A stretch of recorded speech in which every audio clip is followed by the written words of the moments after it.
Hi everyone. तो last video में हम लोगों ने फ्रंट एंड रोड मैप के ऊपर एक छोटी सी वेबसाइट बनाई थी और उस वेबसाइट को बनाते टाइम हम लोगों ने बेसिक HTML टैग्स को सीखा, जैसे कि एंकर टैग, कैसे एंकर टैग का यूज़ करके हम लोग लिंक्स लगा सकते हैं, कैसे बोल्ड करते हैं, कैसे टेक्स्ट को इटैलिक करते हैं और फिर कैसे बुलेट पॉइंट्स डालते हैं, कैसे नंबर्ड वाली लिस्ट डालते हैं।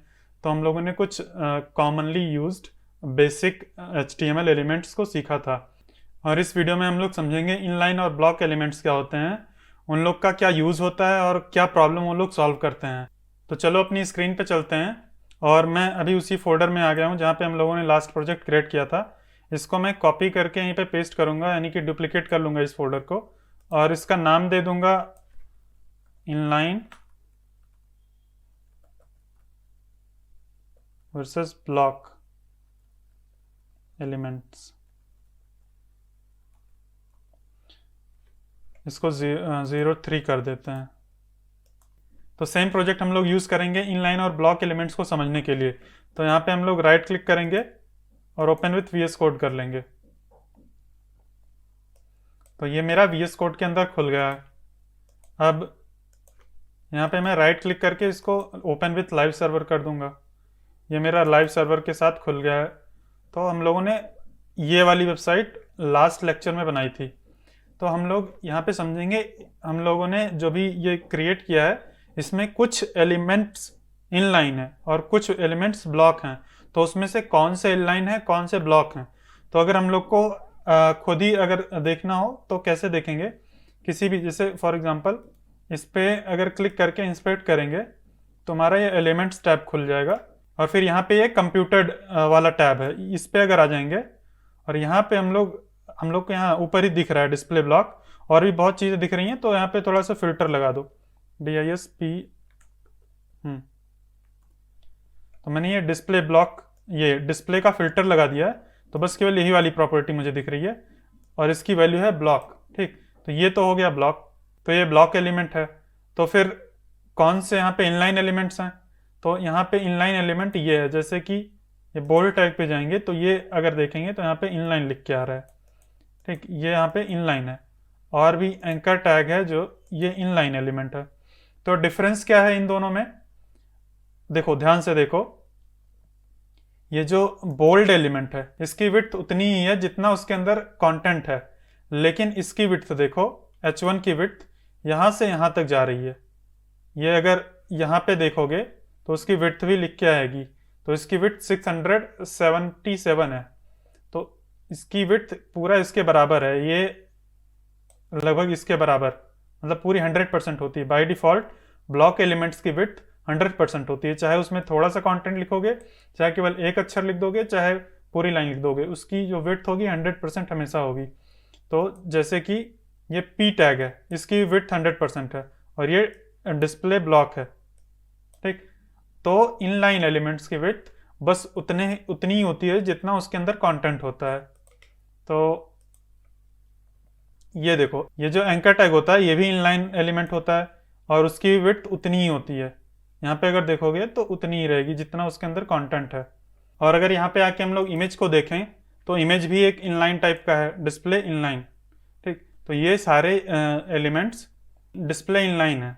कौन कौन से, इमेज इनलाइन है, ये बोल्ड टैग इनलाइन है, ये एंकर टैग इनलाइन है, और फिर यहाँ पे अगर आ जाएंगे तो इटैलिक जो टैग है, आई टैग, ये वाला भी डिस्प्ले इनलाइन है।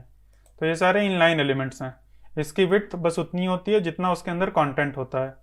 तो ये तो हो गए इनलाइन एलिमेंट्स। इसको हम लोग काफ़ी डिटेल में CSS जब हम लोग पढ़ेंगे तब हम लोग इसके बारे में और डिटेल में स्टडी करेंगे और हम लोग देखेंगे कि कैसे इनलाइन एलिमेंट को ब्लॉक बना सकते हैं और ब्लॉक को इनलाइन खुद ही हम लोग चेंज कर सकते हैं उसकी प्रॉपर्टी देके।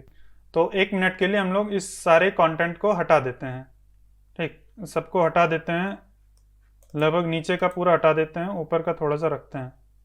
तो कहाँ तक, ये इसको UL को पूरा हटा दो। तो इतना मैंने हटा दिया, मेरे पास बचा है इतना, बस इतना ही बचा है। तो इस P टैग के नीचे हम लोग कुछ इनलाइन एलिमेंट्स लिखेंगे। तो यहाँ पे मैं कंट्रोल एंटर दबाऊंगा अगर, तो मेरा कर्सर ऑटोमेटिकली नेक्स्ट लाइन पे आ जाएगा। मैंने भी यहाँ पे कर्सर था, कंट्रोल एंटर दबाया तो नेक्स्ट लाइन, यहाँ पे नेक्स्ट लाइन पे आ जाता है। पूरा लाइन के पीछे कर्सर ले जाने की ज़रूरत नहीं है, ऑटोमेटिक नेक्स्ट लाइन पे आ जाएगा अगर आप लोग कंट्रोल एंटर दबाते हैं तो वही मैं यूज़ करता हूँ हमेशा शॉर्टकट। तो यहाँ पे हम लोग कुछ इनलाइन एलिमेंट्स लिखेंगे, जैसे कि चलो मैंने लिख दिया बी यानी कि बोल्ड टैग। यहाँ पे मैं लिख देता हूँ हेलो वर्ल्ड, तो ये मेरा आ गया हेलो वर्ल्ड। ठीक, अब इसके नीचे मैं लिखता हूँ क्या लिख दें यहाँ पे, इसके नीचे मैं एक आई टैग लिख देता हूँ। ठीक, यहाँ पे मैं कर देता हूँ हेलो वर्ल्ड 2। तो ये देखो एक के बाद एक लाइन में आ रहा है तुरंत, मतलब ये यहाँ पे ख़त्म हो गया फिर ये तुरंत यहाँ पे आ रहा है। लेकिन अगर हम लोग इसका टेक्स्ट अलाइन सेंटर हटा देंगे तो ये पी टैग यहाँ पे आएगा। ठीक, यहाँ पे मतलब वो टेक्स्ट अलाइन सेंटर था तो इसलिए यहाँ पे आ रहा था, हम लोगों ने टेक्स्ट अलाइन सेंटर हटा दिया ये वाली प्रॉपर्टी, तो ये स्टार्टिंग में आ जाएगा यहाँ से। ठीक, तो देखो ये जो पी टैग है ये पूरी विड्थ कवर कर रहा है। यहाँ पे अगर इंस्पेक्ट करके देखेंगे तो ये पूरी विड्थ कवर कर रहा है। हम लोग अगर चाहें तो यहाँ पे बैकग्राउंड कलर दे के भी देख सकते हैं, तो style is equal to background colour. ये भी आप लोग को याद करने की ज़रूरत नहीं है, ये CSS की प्रॉपर्टी है, बस यहाँ पे आप इतना सा लिख दो अभी के लिए। बैकग्राउंड कलर हम लोग क्या दे देंगे, पिंक, लेट से हम लोग दे देते हैं पिंक। तो पिंक दिया, तो इसका कंटेंट तो यहीं तक है लेकिन एलिमेंट पूरा यहाँ तक फैला हुआ है, देखो इधर तक, यहाँ तक फैला है। ठीक, यहाँ से यहाँ तक। तो ये बाय डिफ़ॉल्ट इसकी विड्थ 100% होती है, पूरा जो बॉडी है उसकी विड्थ को कवर करता है। हम लोग की बॉडी की विड्थ पूरा यहाँ से यहाँ तक है, स्टार्ट से लेकर एंड तक, मतलब यहाँ से यहाँ तक। और ये एकदम किनारे किनारे क्यों नहीं जा रहा है, वो हम लोग CSS जब पढ़ेंगे तो अच्छे से देखेंगे। वैसे आप लोग ये देख सकते हैं बॉडी के ऊपर थोड़ी सी मार्जिन होती है 8 पिक्सल, तो वही मार्जिन इसको रोक रहा है एकदम एंड तक जाते हुए। अगर बॉडी से मार्जिन हम लोग हटा देंगे तो एकदम ये किनारे तक बाय डिफ़ॉल्ट पहुंच जाएगा, क्योंकि इसकी विड्थ बाय डिफ़ॉल्ट 100% होती है। लेकिन अगर वही बैकग्राउंड कलर हम लोग इसको जाके दें, यही सेम चीज़ कॉपी कर लेते हैं और कलर थोड़ा सा चेंज कर देते हैं। ये क्या कॉपी कर लिया, इसको कर देते हैं हॉट पिंक। हॉट पिंक नाम से CSS में कलर होता है जो कि कुछ ऐसा दिखता है। तो देखो इसकी विड्थ हम लोगों ने कुछ नहीं दी है, फिर भी इसकी विड्थ इतनी ही है जितना कंटेंट है, क्योंकि ये इनलाइन है। ठीक है, यहाँ पे देखो ये देखो इनलाइन है, डिस्प्ले इनलाइन, और ये जो पी टैग है ये डिस्प्ले ब्लॉक है। तो ये डिफरेंस होता है, जो इनलाइन एलिमेंट्स होते हैं उसकी विड्थ बस उसके कंटेंट के बराबर होती है, और अगर कोई उसके आगे एक नया इनलाइन एलिमेंट रखेंगे तो वो उसके आगे तुरंत आ जाएगा। मतलब यहाँ कंटेंट खत्म हुआ, उसके आगे मैंने दूसरा इनलाइन एलिमेंट रख दिया तो वो तुरंत वहाँ पे आ गया। तो हम लोगों ने देखा था कि इमेजेस भी इनलाइन एलिमेंट्स होती हैं, तो अगर हम लोग यहाँ पे इमेज को रखें, अगर यहाँ पे कॉपी करके सीधा इसके बाद इमेज को रखें तो वो भी तुरंत उसके बाद आ जाएगा, नेक्स्ट लाइन में नहीं आएगा। तो देखो यहाँ पे ये हेलो वर्ल्ड, ये हेलो वर्ल्ड 2, फिर उसके जस्ट बाद ये इमेज आ गई है। हालांकि अगर मैं इसकी विड्थ छोटा करूँगा अगर, तब ये न्यू लाइन में आएगी, क्योंकि उसके विड्थ के लिए वहाँ पे जगह ही नहीं है, इसीलिए ये नेक्स्ट लाइन पे आ गया। लेकिन बाय डिफ़ॉल्ट ये सेम लाइन पे आते हैं। यहाँ पे देखो सेम लाइन पे, ये 1, ये 2, ये 3। ठीक, तो यहाँ से अगर मैं इमेज हटा के, इमेज कहाँ गए, ये इमेज को हटा के अगर कोई ब्लॉक एलिमेंट को रखता हूँ, जैसे कि पी टैग हो गया या H1 H2, वो सारे भी ब्लॉक होते हैं। तो यहाँ पर मैं एक H2 रख देता हूँ, यहाँ पे लिख देता हूँ वेलकम। तो ये देखो, हालांकि यहाँ पे इतनी सारी स्पेस पड़ी है, इसके बाद इतनी सारी स्पेस है, लेकिन ये जो वेलकम है ये नेक्स्ट लाइन में ही आया है।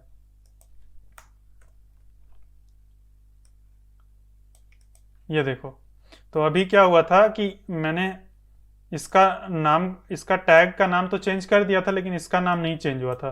तो थोड़ा सा ये मतलब एंड नहीं हुआ था, तो ये इधर आके इसको भी वो कर रहा था, मतलब HTML का जो भी इंजन है उसको पता नहीं चला था कि ये आई टैग एंड कहाँ पे हुआ है। तो ये उसके बाद ये वेलकम को भी थोड़ा सा इटैलिक कर दे रहा है यहाँ पे। तो अगर हम लोग इसको क्लोज कर देंगे तो ये ऑटोमेटिक फिक्स हो जाएगा। तो इसके लिए एक एक्सटेंशन है, जैसे कि अगर मैं इसको बोल्ड बनाऊंगा तो हम लोग को पीछे वाले टैग को भी बोल्ड बनाना पड़ेगा, मतलब दोनों को चेंज करना पड़ेगा। तो एक एक्सटेंशन होता है ऑटो रीनेम टैग। तो अगर हम लोग यहाँ पे जाएंगे ऑटो रीनेम, ये देखो आ गया ऑटो रीनेम टैग, इसको इंस्टॉल कर लेंगे, बस काम हो गया। अब अगर मैं बोल्ड बनाता हूँ तो ये भी बोल्ड बन गया, ऑटोमेटिक चेंज हो रहा है। ये देखो अगर मैं इसको पी टैग करता हूँ तो ये भी पी टैग हो जा रहा है। तो ये एक छोटी सी क्विक टिप है जो कि आप लोग फॉलो कर सकते हैं। इस एक्सटेंशन को इंस्टॉल करके आप लोग की लाइफ ईजी हो जाएगी। तो ये मैंने यहाँ पे H2 रखा तो ये पूरी न्यू लाइन में आ रहा है क्योंकि ये ब्लॉक एलिमेंट है। तो इन सबको हटाते हैं हम लोग, और हम लोग अब दो नए टैग्स के बारे में देखेंगे जो कि हर एक वेबसाइट पे यूज़ होते हैं। वो दुनिया की चाहे जो वेबसाइट हो, सबसे ज़्यादा वही दो टैग्स यूज़ होते हैं। तो फॉर एग्ज़ाम्पल अगर मुझे यहाँ पे लेट से ये जो वेबसाइट लिखा है यहाँ पे, इसको कलर देना है ग्रीन, मतलब इसका कलर मुझे ग्रीन कर देना है, तो कैसे करेंगे? तो पहले तो इसको मैं हटा देता हूँ ताकि ये हट जाए। तो इसका कलर मुझे ग्रीन कर देना है, तो एक काम कर सकता हूँ मैं, पहले तो ये देख लेते हैं कि कलर कैसे देते हैं किसी भी टेक्स्ट का। तो अगर मैं यहाँ पे आ जाऊँ और style colour equal to green कर दूंगा अगर, तो ये पूरा लाइन ग्रीन हो गई यहाँ से लेके यहाँ तक। ये एंकर टैग वाला ग्रीन नहीं हुआ क्योंकि इसका खुद का कलर होता है कुछ, इसीलिए ग्रीन नहीं हुआ। बाकी पूरी लाइन ग्रीन हो गई। लेकिन मुझे पूरी लाइन को ग्रीन नहीं करना है, मुझे बस केवल इतने ही टेक्स्ट को ग्रीन करना है जो वेबसाइट है इसी को। तो अगर मुझे इसको ग्रीन करना है तो कैसे करूँगा? आप लोग के माइंड में कोई सोल्यूशन है? एक काम तो ये कर सकता हूँ कि इसको मैं आई टैग में रख दूँ, जैसा अभी तक हम लोगों ने जितना पढ़ा है आई टैग में रख दें। ग्रीन करने के लिए हम लोग को अलग टैग में रखना पड़ेगा, तभी वो कर पाएंगे हम लोग। तो इसको मैंने आई टैग में रख दिया। तो अब आई टैग में रखने से ये इटैलिक हो जाएगा, लेकिन फिर हम लोग यहाँ पे कर सकते हैं इसको green, style colour is equal to green को बंद कर देते हैं। तो अब ये देखो ग्रीन हो गया है। ठीक, जूम करके दिखाऊं अगर मैं, ये देखो ग्रीन हो गया है। और अगर चाहूँ तो मैं इसको बोल्ड भी बना सकता हूँ, तो ये बोल्ड और ग्रीन हो गया। लेकिन मैं चाहता हूँ कि ये बोल्ड ना हो ना तो इटैलिक हो, बस मुझे केवल ग्रीन करना है। तो उसके लिए जो सबसे कॉमनली इनलाइन एलिमेंट होता है वो होता है स्पैन एलिमेंट। तो ये क्या करता है? ये एक्चुअल में कुछ नहीं करता है। अगर मैं इसको हटा दूंगा तो आपको देखने में कोई अंतर नहीं लगेगा। देखो कोई अंतर नहीं है, नॉर्मल वर्ड है, ये कुछ नहीं कर रहा है, बस यहाँ पे ये पड़ा है। तो अगर ऐसे तुरंत ऐसे डाल देंगे तो ये कुछ करता नहीं है, बस एक वर्ड की तरह बन जाता है। बस इससे फ़ायदा ये होता है कि ये थोड़ा सा अलग हो जाता है नॉर्मल ये सब टेक्स्ट से, जैसे so that users can view, ये सब जो है उससे थोड़ा सा ये अलग हो गया है। अलग देखने में नहीं है, लेकिन हम लोग के HTML का जो मार्कअप है, मार्कअप यानी कि कंटेंट जो है उससे थोड़ा सा अलग हो गया। तो हम लोग अब इसको अलग एक स्टाइल दे सकते हैं। तो अगर अब हम लोग इसको देंगे style colour is equal to green, तो यहाँ पे ये अप्लाई होगा। अब ये बोल्ड भी नहीं हुआ, ये देखो ये बोल्ड भी नहीं हुआ, और ये इसका कलर भी चेंज हो गया। तो ऐसे अगर हम लोग को किसी एक स्पेसिफिक टेक्स्ट को, पूरी लाइन में किसी भी एक स्पेसिफिक टेक्स्ट को, छोटे टेक्स्ट को अगर कोई दूसरी अलग से स्टाइलिंग देनी है तो हम लोग स्पैन टैग का यूज़ करते हैं।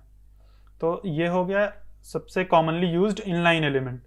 ठीक, तो दूसरा जो है सबसे कॉमनली यूज्ड ब्लॉक एलिमेंट, वो क्या होता है?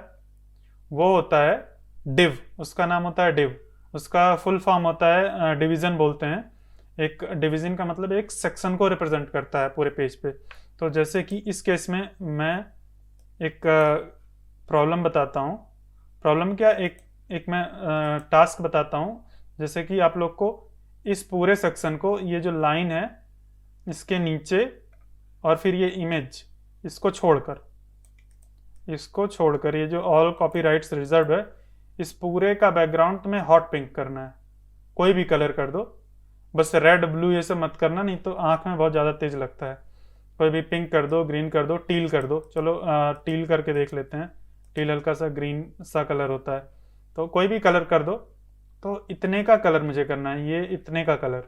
तो अभी जिस हिसाब से हम लोग का अभी का स्ट्रक्चर है HTML का, उस हिसाब से अगर करने जाएंगे हम लोग, तो ये हमारा पैराग्राफ टैग, ये HR है, तो HR को तो टच नहीं करना है। उसके नीचे पैराग्राफ है, तो इसका बैकग्राउंड कलर हम लोग देंगे, स्टाइल करके देना है, स्टाइल बैकग्राउंड कलर, इसको दे दो हॉट पिंक। तो ये इतने का कलर तो हो गया पिंक। अब अगर यही मैं कॉपी करके, ये P टैग का कलर हो गया, अब फिर ये इमेज बचा है, तो यहाँ पे भी हॉट पिंक दे देते हैं बैकग्राउंड कलर। यहाँ पे स्टाइल ऑलरेडी है, तो स्टाइल 2 बार नहीं लिखना हम लोग को, बस यहीं पे सेमी कॉलन लगा के ये बैकग्राउंड कलर पेस्ट कर देना है। एक ही स्टाइल टैग, एक ही स्टाइल एट्रीब्यूट के अंदर ही डालना है। तो ये देखो इमेज का अब ये कलर हम लोग को दिख नहीं रहा है, क्योंकि ये इमेज जो है, इमेज का वाइट ऑलरेडी बैकग्राउंड है, ठीक। और ये हम लोग यहाँ पे देखें, अगर हम लोग के पास ट्रांसपेरेंट इमेज होती कोई, तो यहाँ पे बैकग्राउंड दिखता। तो उसके लिए मैं एक ट्रांसपेरेंट इमेज डाउनलोड कर लेता हूँ अभी फट से। तो यहाँ पर मैंने इस वाली इमेज का एक ट्रांसपेरेंट वर्जन डाउनलोड कर लिया है।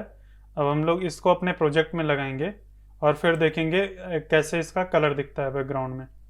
तो यहाँ पे जो है इसको कर देंगे ट्रांसपेरेंट, ऐसे स्लैश अगर करेंगे तो सजेशन देगा।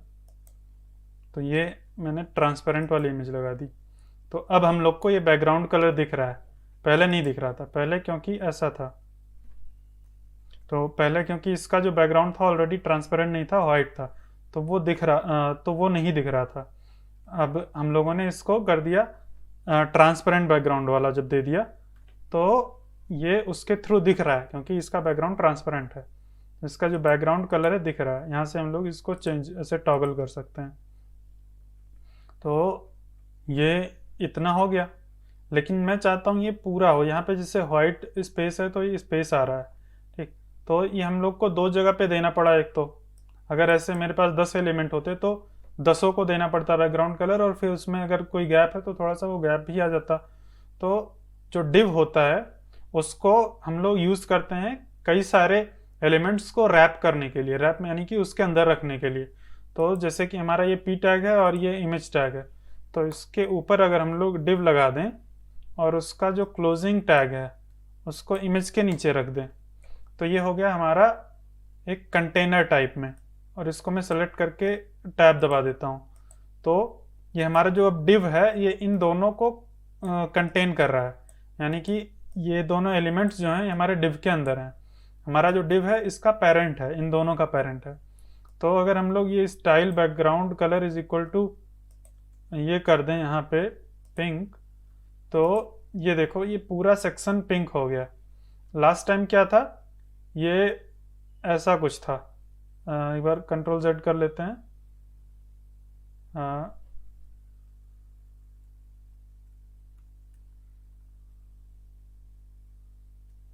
हाँ, लास्ट टाइम कुछ ऐसा था, क्योंकि इमेज एक इनलाइन एलिमेंट है तो उसकी विड्थ बस इतनी ही है, और मुझे कितनी चाहिए थी, इतनी पूरी इतनी चाहिए थी, इतना कलर पूरा चाहिए था। लेकिन इमेज एक इनलाइन एलिमेंट है, इसीलिए उसका जो भी कलर है बैकग्राउंड का वो इतना ही आ रहा है।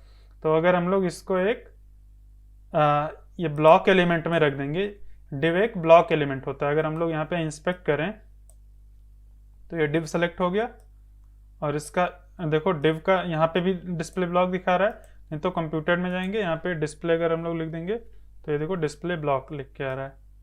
तो ये डिस्प्ले ब्लॉक है, यानी कि ये पूरी विड्थ देगा स्टार्ट से लेकर एंड तक, और उसके अंदर हम लोग कुछ कंटेंट को रैप करते हैं, इसको बोलते हैं डिवीजन, ठीक। ये एक डिवाइड करता है, एक सेक्शन को दूसरे सेक्शन से डिवाइड करता है। तो डिव का यूज़ हम लोग इसीलिए करते हैं ताकि हम लोग कुछ सेक्शन को आपस में ग्रुप कर सकें, और फिर उसको अगर अलग से स्टाइलिंग देना चाहें तो उसको हम लोग दे सकते हैं। तो अगर मैं इसी डिव को कॉपी करके नीचे पेस्ट करूं या तो डुप्लीकेट करूं, शिफ्ट अल्ट डाउन एरो से अगर करूँगा तो ये पूरा डिव डुप्लीकेट हो जाएगा। तो देखो ये नीचे तुरंत डुप्लीकेट होके आ जाएगा। अगर मैं एक बार और डुप्लीकेट करता हूँ तो ये 3 बार हो गया, 1 2 3 बार।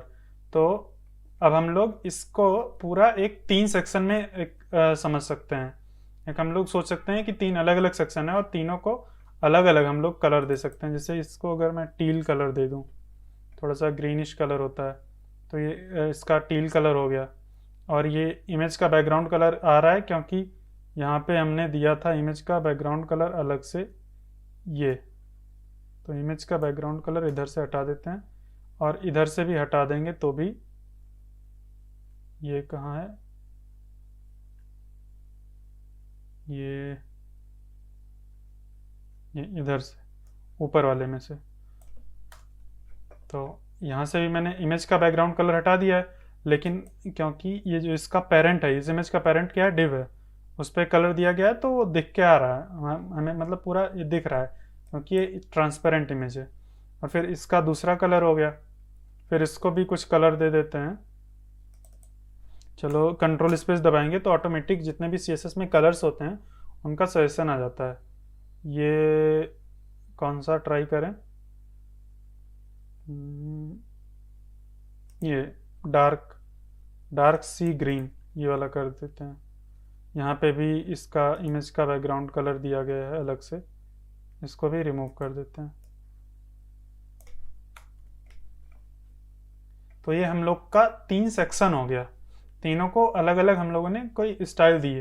हालांकि ये बहुत ख़राब देखने में लग रहा है, ऐसा हम लोग नॉर्मली जब करते हैं ऐसा कुछ कलर वलर नहीं देते हैं। हम लोग दूसरे पर्पजेस के लिए कैटेगराइज करते हैं ताकि हम लोग का कोड एक कैटेगरी में रहे। एक मतलब ये हम लोग का टॉप हेडर सेक्शन है, फिर उसके नीचे कोई आर्टिकल वाला सेक्शन है, तो इसलिए हम लोग इसको ग्रुप करते हैं अलग अलग। तो ये हमारे 3 सेक्शन हो गए मेनली, उसके अंदर कुछ कंटेंट है, तो ये 3 बड़े बड़े सेक्शंस हो गए। तो डिवीज़न क्या करता है, डिवाइड करता है पूरे हमारे पेज को अलग अलग कंटेंट अलग अलग सेक्शंस में डिवाइड करता है। तो 1 मिनट के लिए अगर हम लोग कोई भी फेमस वेबसाइट खोलते हैं जैसे कि amazon.com, और यहाँ पे राइट क्लिक करके इंस्पेक्ट करेंगे तो हम लोग को दिखेगा, यहाँ पर इसको भी छोटा कर देते हैं तो आप लोग देख सकते हैं कि यहाँ पे देखो कितनी सारी डिव्स हैं, डिव डिव डिव, कितने सारे डिव्स का यूज़ हुआ है। देखो डिव डिव के अंदर डिव के अंदर डिव। तो हर एक वेबसाइट में डिव टैग यूज़ होता है। डिव सबसे ज़्यादा कॉमनली यूज टैग है। हम लोग CSS सीखेंगे और लेआउट बनाएंगे तो उसमें हम लोग को भी डिव का यूज़ करने की बहुत ज़रूरत पड़ेगी, और कभी कभी हम लोग स्पैन टैग भी यूज़ करेंगे। जब हम लोग को एक छोटे से पूरे सेंटेंस में किसी छोटे से टेक्स्ट को कुछ अलग कलर देना होगा, उस केस में हम लोग स्पैन टैग यूज़ करेंगे। तो इस वीडियो में हम लोगों ने देखा कि इनलाइन और ब्लॉक एलिमेंट्स क्या होते हैं, और डिव और स्पैन टैग्स के बारे में देखा जो कि एक नया टैग था हम लोग के लिए। स्पैन एक इनलाइन एलिमेंट होता है और डिव एक ब्लॉक एलिमेंट होता है।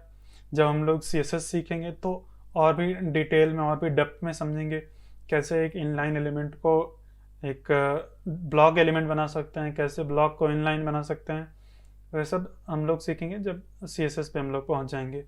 तो इस वीडियो में इतना ही। नेक्स्ट वीडियो में हम लोग सीखेंगे सिमेंटिक HTML क्या होता है, उसका यूज़ क्या होता है और उसको यूज़ करने के क्या क्या बेनिफिट्स होते हैं।